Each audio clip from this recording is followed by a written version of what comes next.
It is now my pleasure to introduce Josh Ness, the keynote speaker for today's event. Josh is the Senior Manager at Verizon 5G Labs, overseeing accelerator programs and external events. The Verizon 5G Lab works with startups, academia, and enterprise teams to build a 5G-powered world using the practical application of emerging technologies. Verizon 5G Labs works on 5G trials, hackathons, industry partnerships, prototyping challenges, and more. In addition to his day job, Josh is the director of the New York City chapter of Startup Grind and runs a meetup group for Texans who live in New York. He got involved in the startup community when he moved to New York in 2012, starting one of the first companies in the city focused on local startup corporate partnerships. Lastly, Josh can take apart a car engine and put it back together. Hopefully, that's not a prerequisite to do business in the 5G space. Take it away, Josh. All right. Hey, everyone. How's it going? Thank you, Sam, for that amazing introduction. I really do appreciate it. Thank you also, before I forget at the end, thank you to Sam and Noah and Bailey and Upstate Capital for putting all of this together and for hosting me here today. I am super excited to be here with you.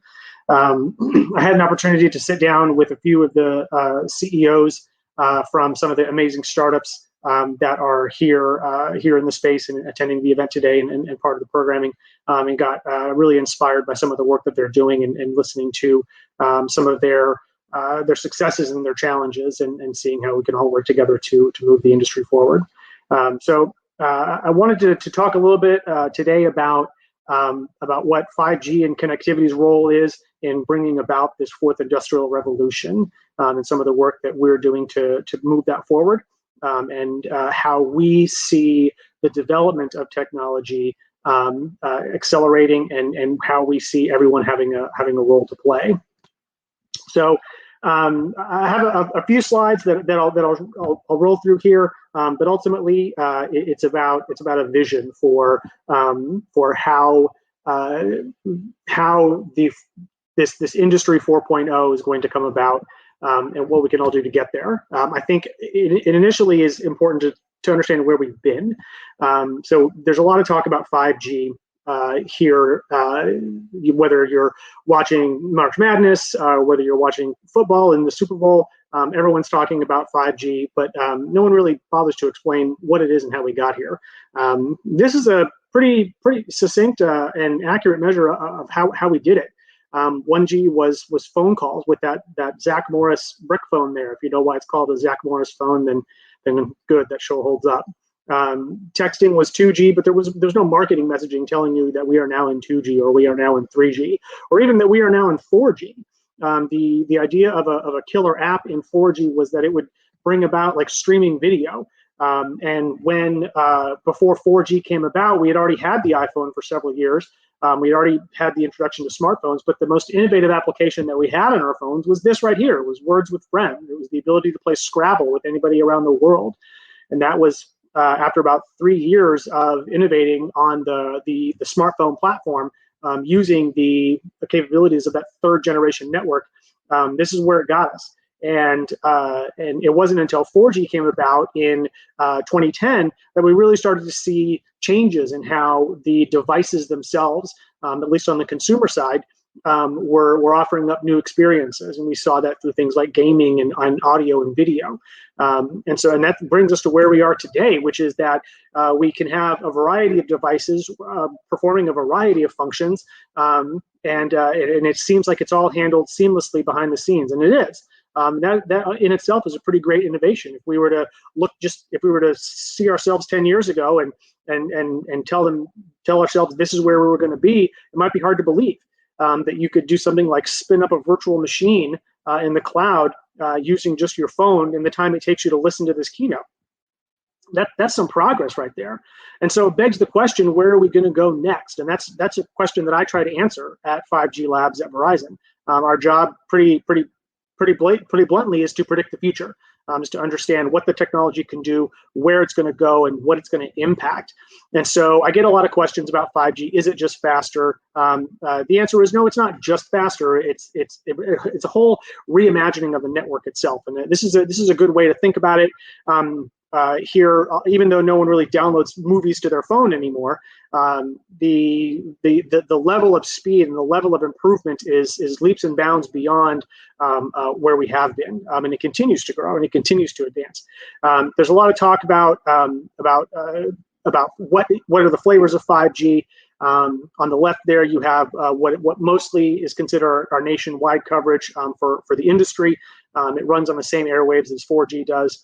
On the right over there, in that multi-gigahertz range, above 24 gigahertz, is that millimeter wave or some of the super fast internet or super fast 5G that you've seen talked about in certain cities. And then there's a lot of talk lately about that mid-range or that C-band.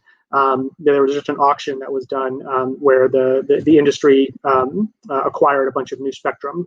And so it's this combination of spectrum that is really going to bring 5G to life as we move forward into the future. And so it might feel like it's a rollout of fits and starts, but I promise the goal is for all of this is for us to be able to access this spectrum dynamically, and the hardware is coming out and it's on the way for us to be able to do that.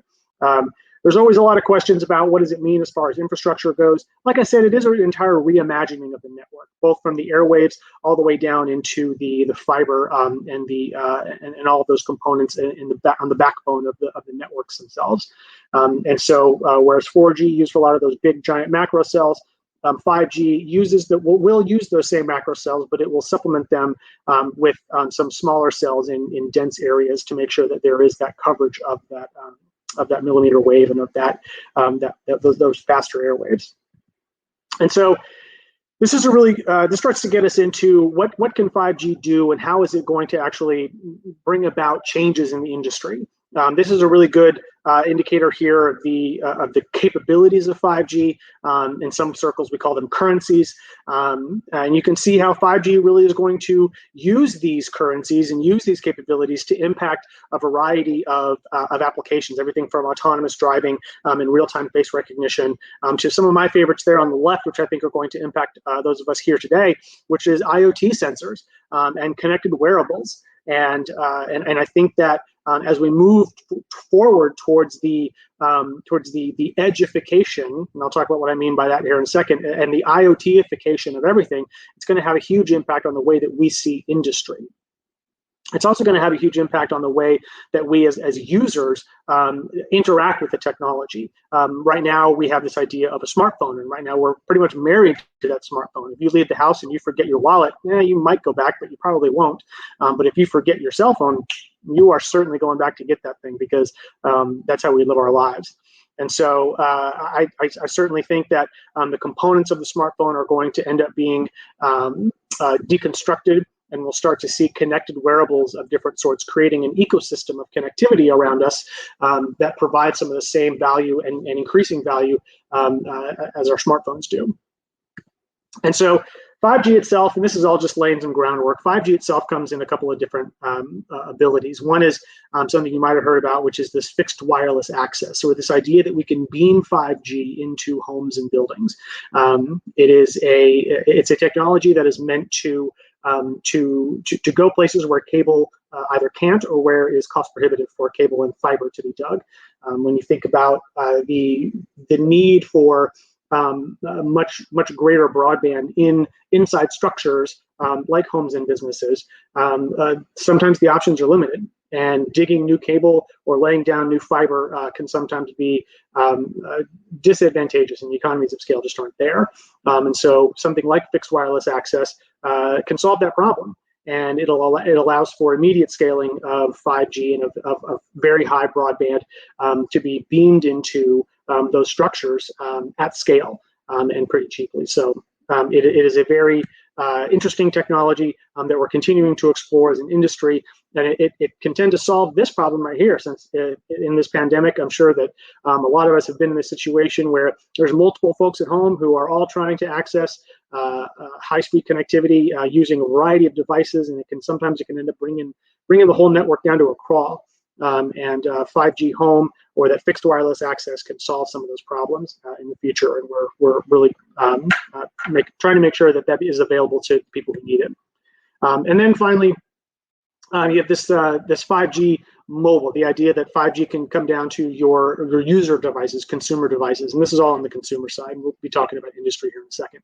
But if you have a 5G phone, then you have access to some of those different versions of 5G or flavors of 5G that we talked about before, which can start to bring about interesting new content experiences for us as users. Everything from live volumetric capture there of the greatest basketball player that ever played. You can, don't at me, I'll stand by it. Having the full 3D renderings there of objects and individuals that you can then place in your living room. All the way through to in the center there, you have these expanded digital worlds, which can either be created using something like this augmented reality, or you can actually, using 360-degree cameras, can actually open up a world that a user can access through their phone to another actual physical place here on Earth. A common thing that we're doing with that is to allow people to step out into something like a parade or a concert, and be using their devices to be able to feel like they are there. And that opens a whole new world of a digital experience, or what a hybrid experience might look like, so that people who are creating experiences very similar to this conference will be able to offer both in-person value adds as well as virtual value adds, and that opens up a whole new world of how to do things like sell tickets and provide value and provide new experiences. And it's going to impact the creation side of it as well. But right now, the way that we create digital content can be tedious. It can be time consuming. It can be expensive. And with something like 5G, the idea of the ability to do things like motion capture and volumetric capture can be taken mobile. They can be those types of technologies can scale, and we'll start to see the emergence of real-time motion capture and volumetric capture audience engagement. The idea that this character that this woman is creating is going to be able to interact and engage with the audience, which has the potential to impact things like narratives and other types of content that can then be engaging in real time. Ultimately leading us to something which I think would be really cool, which is the ability to put on a pair of augmented or virtual reality glasses and have that same experience. Be able to experience things like a soccer match. If you're like me and a fan, you know that right now there's the World Cup qualifiers going on as we speak. What if you could put on a pair of glasses from where she's standing there in the park right there, and then be able to have an on-the-field experience and be able there to live that game as if you were there in person. Which is a really interesting use case of 5G, and one that I think is all on the horizon. And that brings us into away from the consumer spaces and more towards into the B2B space. And so 5G is going to have it's going to enable a lot of new experiences and use cases. And there's several here that we're, as an industry, are exploring. Everything from transportation and manufacturing to retail and next generation content that can be used for business purposes. And there really is a whole host of ways that advanced connectivity is going to enable either enhanced similar processes that we have right now that are enhanced, or enable entirely new levels of automation that frees up people to do different jobs, and opens up a whole new world of employment opportunities for keeping those types of systems running. And ultimately, it gets us to where we are right now, which is driving us toward that fourth industrial revolution. And if you're hopefully you're not unfamiliar with that phrase, it is a real thing. It's something that's talked about in places like the World Economic Forum, and it really speaks to this new era where people and machines and people and digital worlds and digital experiences are interacting all together seamlessly. As you can see there, this real-time intelligent ecosystem.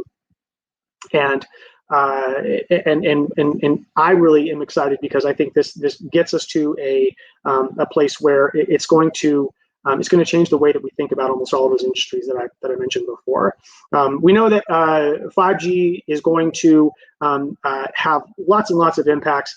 We're going to go cover them here in just a second, but we know that it is going to have this disruptive effect on the way that business is done through a lot of these the methods that you see here, and we are actively exploring those use cases, and this brings us back to those currencies. What are the types of things that advanced connectivity is going to bring that we as folks in the industry, especially as we're thinking about industry itself, how we should be thinking, and what are the things that we should be thinking about applying, the qualities of connectivity that we should be applying as we're thinking about how to innovate in this space. Everything from high bandwidth and low latency down to more nuanced elements of network behavior, things like slicing and location specificity. Down there on the bottom left, you've seen that word MEC thrown around, or edge, and we'll get into that here in just a second of what that actually means. It's the idea that you can take the cloud and bring it closer to a user, right? And so right now, if you were to open up, let's say, something like Instagram, or even your email on your device, none of that content, those photos or emails, are contained on your device. They're out in the cloud somewhere. And your mobile device is sending out a call to a server. It goes out into the open internet. It flows through the network into the open internet. It reaches that cloud, that cloud server. It calls for that information, and then it brings it all the way back. And that takes not only time, but it also opens itself up to potential security risks. And so the idea of edge computing is that you can take cloud technologies for compute, for rendering, and for storage, and you can, as well as orchestration, and you can bring that closer to the user. And that does a couple of things. One is it cuts down on the time that it takes to for the signal to get to where it needs to go and back to the user. But it also it prevents, or it makes it it keeps that signal within the network itself. And it makes it so that it's not required for that signal to go out into the open internet to access information and bring it back, whether that's, like I said, content or compute capabilities. And so if we can keep that edge compute capabilities contained within the network, it has huge implications for latency sensitive activities as well as security. And so when you start mixing the two there with both hybrid cloud setups as well as multi-cloud architectures, it really does open up a whole new world, especially in things like the manufacturing space. What does it mean when you can have industrial IoT ecosystems that are communicating with drones, communicating with autonomous guided vehicles? Here's another description of how that edge computing is actually going to work. And the idea that those mission critical low latency applications, they stop there at the 5G edge and they never need to go out into the centralized cloud.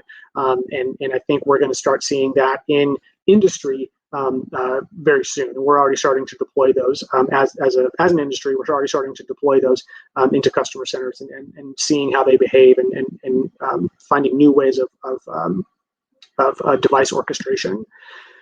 And so factory robotics, we know that factory robotics is a huge area where 5G and that edge technologies is going to have an impact. And for folks like you, like everyone here, as we're thinking about how these elements are going to play in the evolution of factories and warehouses and industry itself, it's important to understand what role connectivity is going to play. And so we know that some of those consumer technologies that I mentioned before, those are actually going to start being used in business. The idea that a autonomous guided vehicle, which sometimes is just a small thing that carries boxes in something like a warehouse, could be something as large as a forklift, like you see here in the third icon, and that somebody in virtual reality who is not co-located where that vehicle is could be controlling that vehicle through something like virtual reality, and that's all with real-time 5G signal control.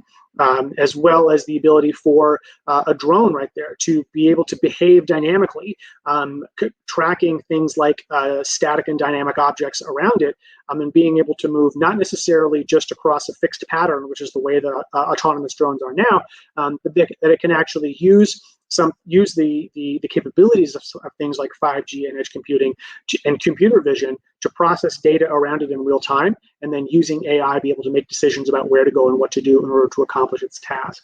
And it has other implications on manufacturing as well, everything from precision, quality assurance, all the way through to advanced supply chain tracking.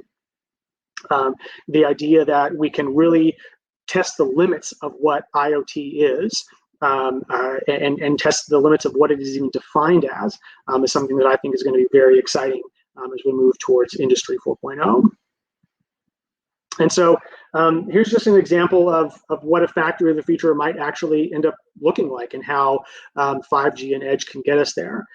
There are so many elements of the factory, everything from those robotic systems that we mentioned to tracking and inventory systems that we talked about, to what it means for people. Right there, the workforce informed with real-time operational and safety insights. What happens when the people who work in these facilities now suddenly have augmented reality and virtual reality elements at their control, so that they know how to do their jobs better. That it cuts down on training times, it cuts down on reconfiguration times, and it really allows us to begin exploring what are all the things that a factory of the future is going to be able to be. And here we have it applies also to things like retail, and I think a lot of those elements of retail also have an application in industry. Everything from that supply chain to how we are configuring those warehouses and those factories. When it all ties in together, when you have these complex sensor ecosystems that are communicating with each other, and having them layered on top of each other with device automation embedded inside, then it starts to get real exciting about where we're going as a factory of the future, and in this fourth industrial revolution. And then that gets us into something where we're redefining what the internet really means as a whole. This is an example of how 5G can assist with accessibility technology. And right now, we're not really thinking about how to make things like industrial automation technology accessible to people with disabilities, but that's not to say that we can't. As a society, if we remove the latency, or if we reduce the latency down to its bare minimum, then we can start coming up with new ways for people to access networks, as well as to get feedback. And you can see here that in order to do this in real time, if we create something like a tactile internet, then it requires latency as low as 1 millisecond. Just to put that in perspective, it takes you about 250 milliseconds just to blink your eye. And so one of the promises of 5G combined with things like edge computing is it changes the way that we think about connectivity as a whole. It changes the way that we think about inputs and feedback. And so it really opens up entirely new doors. And so I encourage the folks who are here, who are listening, who are on this call, to be thinking about what are the new ways that this gets reimagined.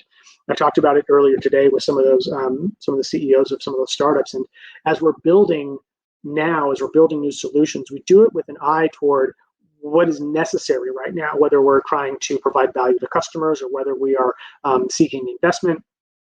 We're really trying to make sure that we're solving problems now that people have. But we also need to make sure that we are focusing on where that puck is going to be, and making sure that we are at least skating in that direction. And we are, in essence, future-proofing some of the work that we're doing to get us into that fourth industrial revolution, because it really is everyone who is here on this conference, who is going to get us there. It's not necessarily the connectivity companies like Verizon. We really do rely on innovation that is spurred through conversations like we're having today, to put this technology to work to make sure that we get there. And so this is in closing, and you might wonder, what does this have to do with the fourth industrial revolution and what I was just talking about? And I'll tell you. When Star Trek was first released in the 1960s, you can see there that that Captain Kirk is writing on a tablet. This idea that an input device would be mobile and be able to be moved around, and he could have an electronic device that he could carry around with him was unheard of, right? This is the 60s. And so there was really some vision from Gene Roddenberry and his team on how can we create input mechanisms of the future that people who live in this futuristic time might. Well, if you're a fan of the show like I am, then you know that if you looked on that tablet that he's writing on right there, it's got a bunch of switches and dials and a bunch of things that are moving around, physically moving around, and buttons and things like that. And so they had the foresight to think about a new type of a device, but they had embedded in them the foundations of technology as they saw it at the time. On his chair, you can see those green lights. Those are glass bulbs that are covering a filament, because that's how we thought of lights. Like this concept of LEDs wasn't even there. And so what they weren't able to do is to wrap their heads around how might lights evolve, how might feedback mechanisms evolve on that particular tablet right there. And so what we ended up with was this interesting futuristic looking tablet that still had some of the same elements of ways that we access technology now.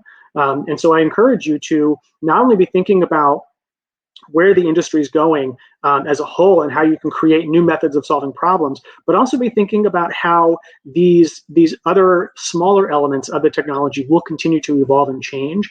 And if you are having this eye towards the future with both the functional and the nuanced ways that these things will evolve with new access to things like connectivity and advanced computing, then I think the future is going to be a really exciting place. And I'm excited for Industry 4.0 as we get on our way to 5.0.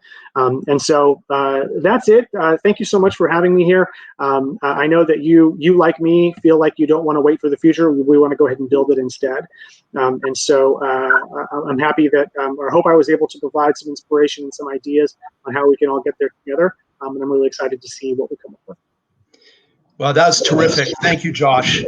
Thanks for sharing that glimpse into the exciting world of 5G. Before we get into questions, I just want to do a little shout out to Jim Baroud and Steve Sokoloff, who I think have joined us from Tech Council Ventures in New Jersey, who actually introduced us to Josh. So it's kind of cool how the regional ecosystem's coming together. Yeah. To bring a superstar on board like Josh Ness. So thank you. So questions have been coming in, and I'm going to kick it off with a question that was from Tim Williamson regarding how does 5G improve, if at all, connectivity with satellite phones? Yeah, that's a good question, Tim. I don't necessarily think it has a lot of implication on satellite phones. There is some elements, some areas of spectrum that were no longer being used by satellites that were repurposed into elements of that mid-band technology around that mid-band spectrum around like 6 gigahertz or so. But I think a satellite phone will continue to use the same type of connectivity mediums that it has. A big part of that is because as we get into the more advanced, that millimeter wave connectivity, which allows us to get upwards of 10 gigabits per second of connectivity of bandwidth, that signal itself doesn't travel very far. And so we're having to come up with interesting ways to extend the range of those signals. But the way that the spectrum works is that at that level, the spectrum can begin to break down long before it would ever reach from Earth to a satellite. So I think we're good with satellite phones where we are now. I don't think 5G is going to have a huge impact. I want to preface that. I want to caveat that by saying I'm not an engineer, a spectrum engineer. And so there could be ways that 5G and subsequent connectivity mediums does impact that. But right now, we're not looking at that as a use case.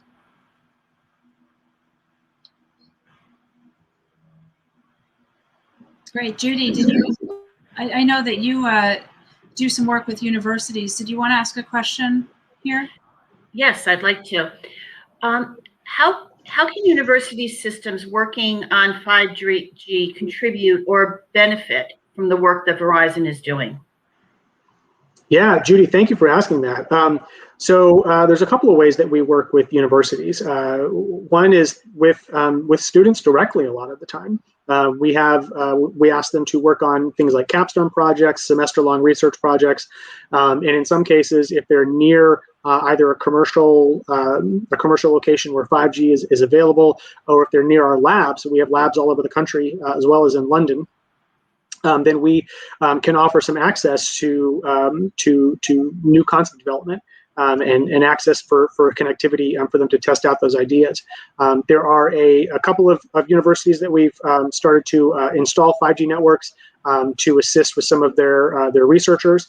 Those are they are, there's not that many of them, but we have done that, and so we're excited to see, where some of those partnerships take us and what else is developed. If you want to send me a note, Judy, I'd love to put you in touch with some of the folks who manage some of those university programs and see where we can go together. Terrific, thanks. Yeah, that's great. New York has such a wealth of academic talent here. I think there's probably a lot of work we could do. I had a question for you, Josh, and then I know we have another one from the audience. I'll start. I know that you've talked sort of big picture. There's a lot going on in 5G, a lot of research. It sounds like there are some actual applications. I know there are a number of early stage investors on this call.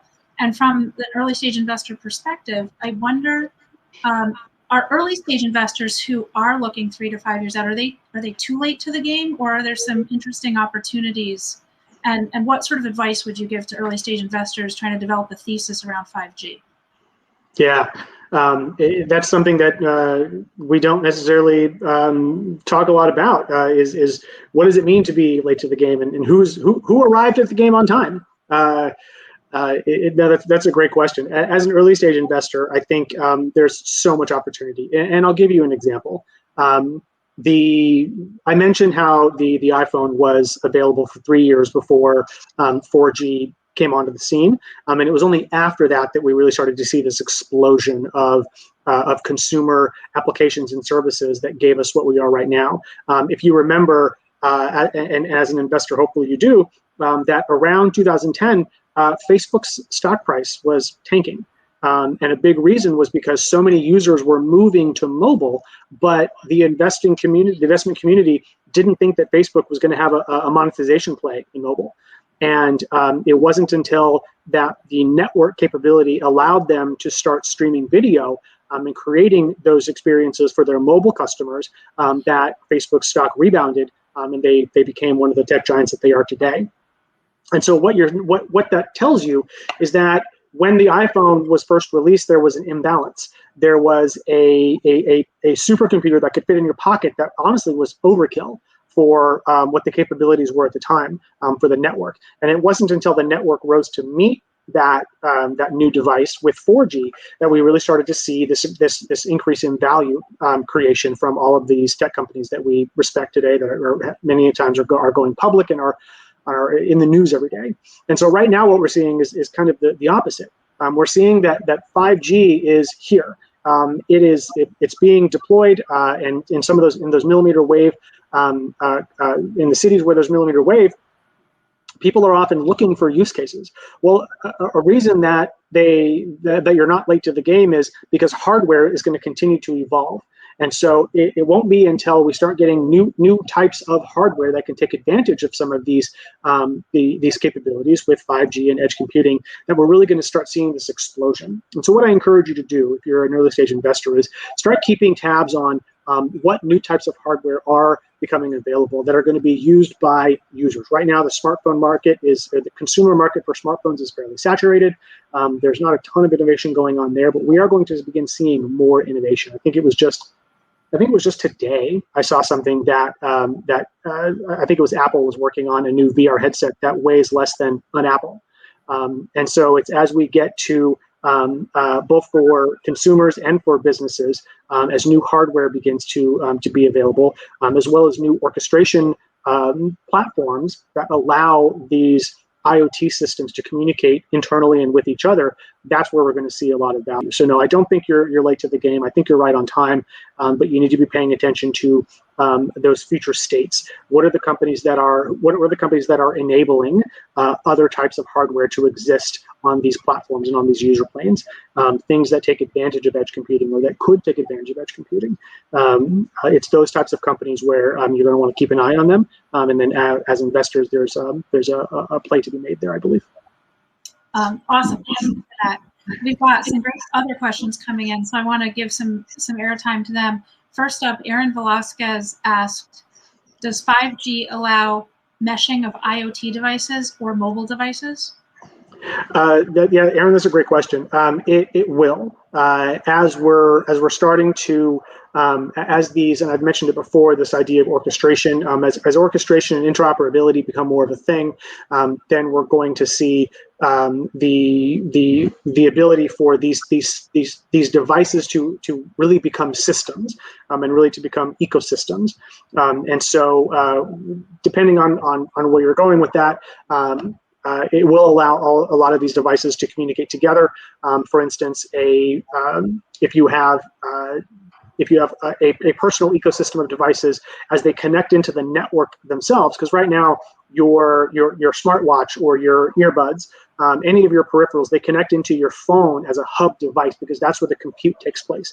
When you move that compute into the network, you remove the need for for that hub device to exist. And so then you can start having smart glasses that are connected to the network, earbuds that are connected into the network, smart clothing with haptics or something that's embedded to be connected into the network. Once it's connected into the network, then it can have access to a lot of the other information that is being gathered by things like smart cities and smart communities, things like smart cars and autonomous vehicles. So much so that a scenario that I like to use is someone who is not paying attention, who is stepping into the street, gets a notification that they need to stop immediately because the smart city sensors noticed 2 stoplights away that a car ran a red light, and they're able to extrapolate when and where that vehicle, if it continues on its rate of speed, would end up hitting a pedestrian that steps into the sidewalk. Well, that's using data inputs from the vehicle, from the smart city,